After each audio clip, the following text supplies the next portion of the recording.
I'm escaping to the one place that hasn't been corrupted by capitalism.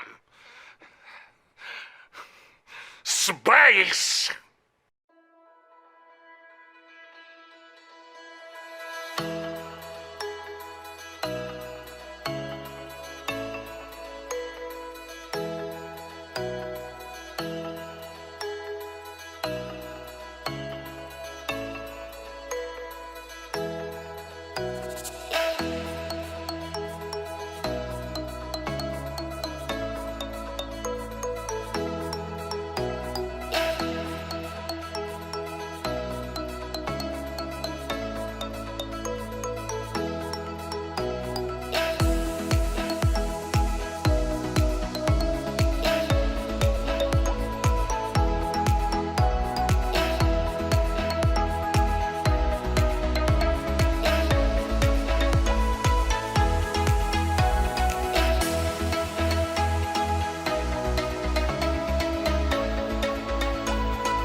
On the 11th of July, famous tax evader and alleged sexual assaulter Richard Branson became the first ghoul in space, beating out Jeff Bezos, Elon Musk and Yuri Milner in the so-called billionaire space race, and proving once and for all that free market capitalism can match one of the minor achievements of past socialist experiments just 60 years late. Now, a number of people have expressed concern at the fact that the new era of space exploration is being heralded in on the backs of mass exploitation and suffering at great cost to an already precipitous global climate and on the whims of ghouls who willfully choose every day to indulge their own petty desires rather than use the vast wealth they have immorally accumulated to do anything to better the lives of ordinary people. However, Rick Tumlinson of Space.com has written an op-ed telling us that letting morally bankrupt ghouls burn huge amounts of Earth's resources to launch themselves into orbit just to stroke their own egos is good, actually. So I guess we should all stop worrying about it. Alternatively, I could write an entire video essay about why exploring space with a capitalist mindset is a very dangerous thing indeed, and you know what? I think I'll go for the second one. So here it is, the problems with the billionaire space race.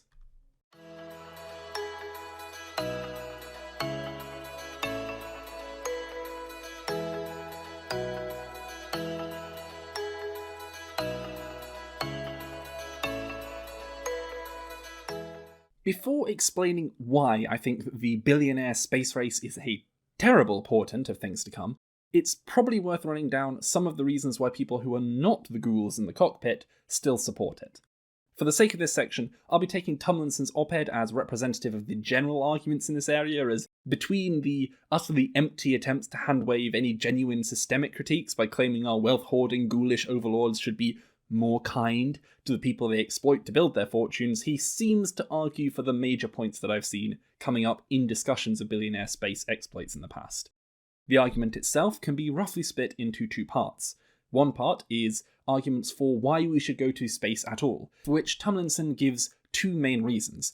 Firstly, so that we can pillage other planets for natural resources and thereby reduce the environmental damage on Earth, and secondly, so that people can experience the overview effect and so discover new ways of seeing. The second part is more interesting, why we should let these particular ghouls lead the way. In this case, Tumlinson gives a positive and a negative argument.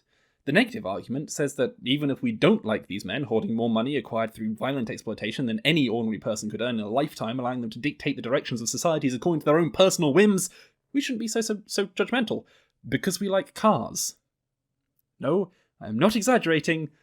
This is literally his argument.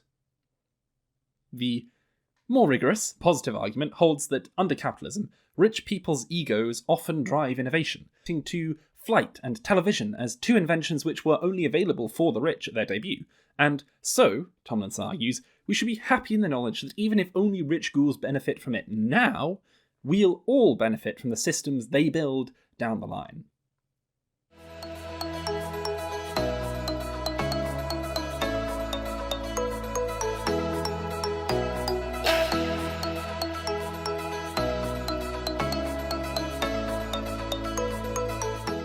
First, let's deal with the innovation argument.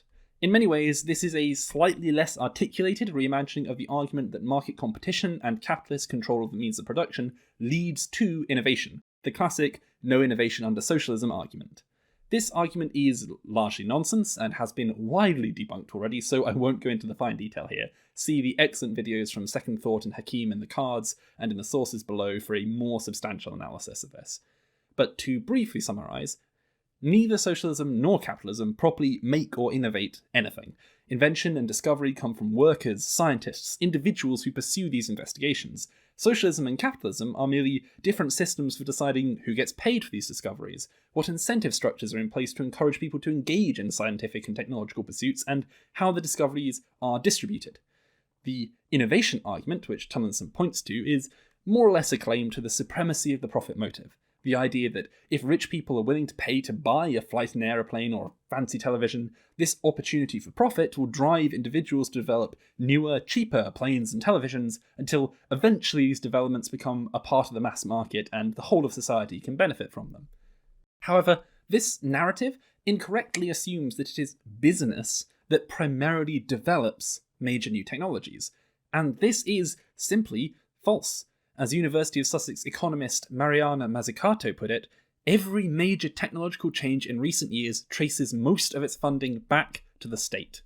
To name just a few technological innovations which arose solely or primarily due to government funding, we have GPS, the internet, infant formula, the technology behind the Google search engine, the barcode, the microchip, touchscreens, the vast majority of vaccines, wind and solar energy, accelerometers, which are found in phones and the Wii console, fire-resistant clothing, on and on the list goes.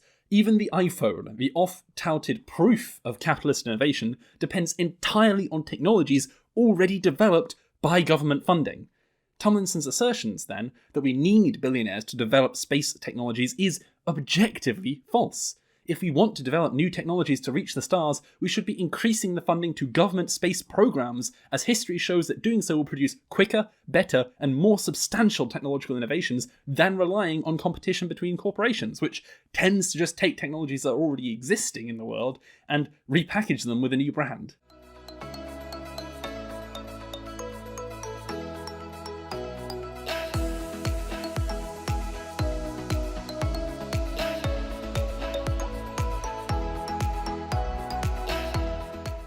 Before we ramp up investment in governmental space agencies, however, I think we should step back and ask, should we even be trying to go to space right now?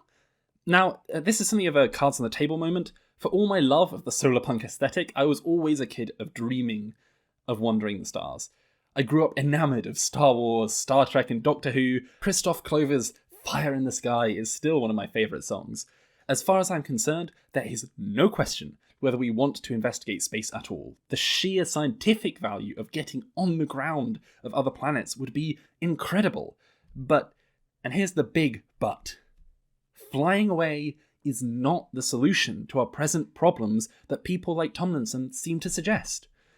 Now, thankfully, Tomlinson does not endorse the worst kind of space escapism that you see in some of these discussions, this strange idea that the world is so broken we need to develop space travel to escape it before it ends, which is nonsense. But he does still engage in a kind of space escapism when he proposes that gaining access to the resources of other uninhabited worlds will reduce the exploitation of this one. While you can see the logic of this position, it fails on two fronts, by underestimating the rapaciousness of capital and the severity of the climate crisis. Regarding the rapaciousness of capital, extracting resources from another world is always going to be more expensive than extracting them here until factories and large civilian populations are established on those other worlds. Since the only motive in capitalism is the profit motive, this means that capital will only engage in extraterrestrial extraction of resources when either 1. Extraterrestrial settlement has reached a degree where resources extracted on other worlds can be processed and sold without the cost of interplanetary transport, or 2. There is an opportunity for growth, i.e., the company is able to exploit both Earth resources and extraterrestrial resources without making losses on transport greater than the gains from the new resource pipeline. What this means is that until humanity is well established with extraterrestrial settlements, companies will still be incentivized to continue destroying this planet. They might just set about destroying another one as well. Regarding the climate crisis, current estimates say we have around 10 years to prevent fully irreversible damage from the climate crisis, with large parts of the world becoming uninhabitable within 50. We have no timeline as to when viable space colonies could be established. The only estimate I could find for progress in space settlement is Stephen Kane, professor of planetary astrophysics at the University of California, asserting that we might be able to send people to Mars in the next 50 years. And manned missions is still decades short of being able to extract natural resources at the level necessary to counterbalance reducing extraction from Earth. The simple truth is that the timescales do not match up. If we're relying on space to counterbalance our destruction of this planet, we are already dead. In many ways, this kind of view of spacefaring reminds me of the problems with the Christian heresy of a spiritual escape into heaven. As far as the Bible is concerned, people die and are bodily raised in a physical new creation. The eschatological fate of humanity is continuous with this life. But since at least Dante, various Christian denominations have adopted this strange and unbiblical idea that when you die, some immaterial soul escapes the material realm to some ephemeral place called heaven. And this instills in the Christians who believe this false doctrine a disdain for progress in the world. Why work to make this world better if you're just going to escape it one day, anyway? The same attitude can be seen in many of these space bros. Why work to protect the environment now when we're just going to escape to a Mars colony someday? But just like the idea of a spiritual heaven, the space escapist eschatology is a myth and a mirage. We're not going to escape, there's nowhere else to go, and if we don't work to make this world better now, we're going to lose our last chance at a thriving future.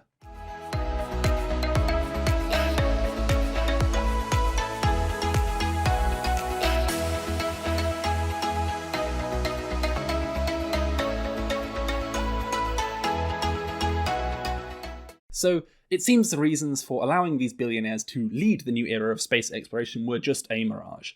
Billionaires do not meaningfully drive innovation, which is far better served by state-funded universities and research institutions, and space cannot provide an answer to the climate catastrophe in the time frame we have left to save the Earth. However, beyond that fact, the reasons in favour of allowing these ghouls to lead us into space are bogus.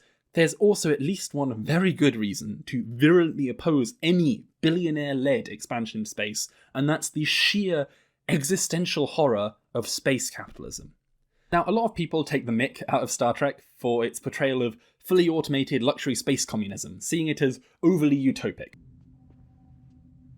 How much does this thing cost? The economics of the future is somewhat different. You see, money doesn't exist in the 24th century. No money? You mean you don't get paid? The acquisition of wealth is no longer the driving force in our lives. We work to better ourselves and the rest of humanity. But if we're going to think seriously about a future in space, we need to seriously consider what a capitalistic space exploration would look like. Many of us are already familiar with how terribly things can go wrong when the essentials for human life and flourishing are controlled by private industry. From traditional necessities like water and medicine to modern necessities like electricity and access to the internet, whenever private companies control access to supply, we see price hikes driving out disadvantaged communities, supplies redirected where it is profitable rather than where there is need, and crisis after crisis when short-term solutions intended to drive up profits immediately lead to long-term problems in infrastructure. On Earth, these crises can be mitigated by mutual aid and by reclaiming control of local supplies. When the water company cuts off the water supply, we can still draw water from rivers, lakes, or rain. It'll be less safe, but it's livable. Now, imagine that someone like Elon Musk got his desire and sets up a privatized space colony. As a worker in this colony, you would be fully dependent on the company for everything, for the air you breathe, for food, for life support systems.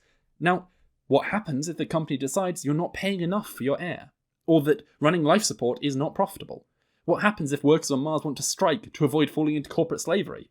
The air supply gets turned off, and there's nothing you can do about it. It's dystopian, but not, I think, totally unrealistic. We've already seen many times how particularly the US and UK government, but generally bourgeois states, will side with corporations even when lives are being lost in the reckless pursuit of profit. How much more so on another planet well beyond their official jurisdiction?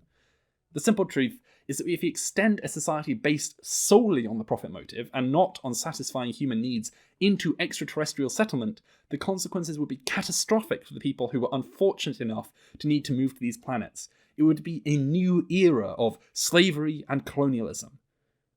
If we as a species are to survive and thrive beyond this Earth, we need a social and economic order which prioritises human need above all else, and that means putting capitalism behind us.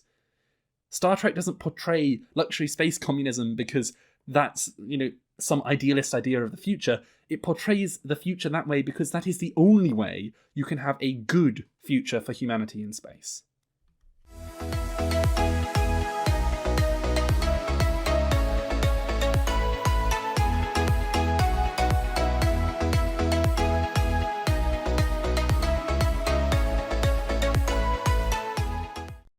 In conclusion, then, I must disagree with Tomlinson's article on almost every point. I do not think the billionaire space race is the right race at all.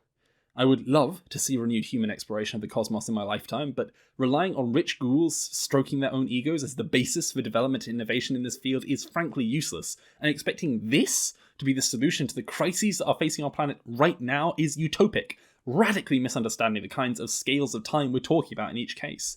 What is more, when we consider what a capitalist vision of extraterrestrial society would be like, it becomes immediately obvious that if we are to thrive beyond this planet Earth, we would need to replace the social and economic order which prioritises profit with one that prioritises satisfying human need. That is, we'd need to replace capitalism with socialism. Do I want to see humanity walk amongst the stars? Yes, I do. But first, let's sort out our world down here. And then we can turn our eyes towards the stars collectively, not as some escapist eschatology to get away from the mess down here, not as some campaign of capitalist exploitation or to stroke the egos of the criminally wealthy, but as a collective endeavour of discovery and the betterment of humanity, built together, not by capitalist exploitation, but by a socialist dream of a better tomorrow. Till next time, folks, grace and peace.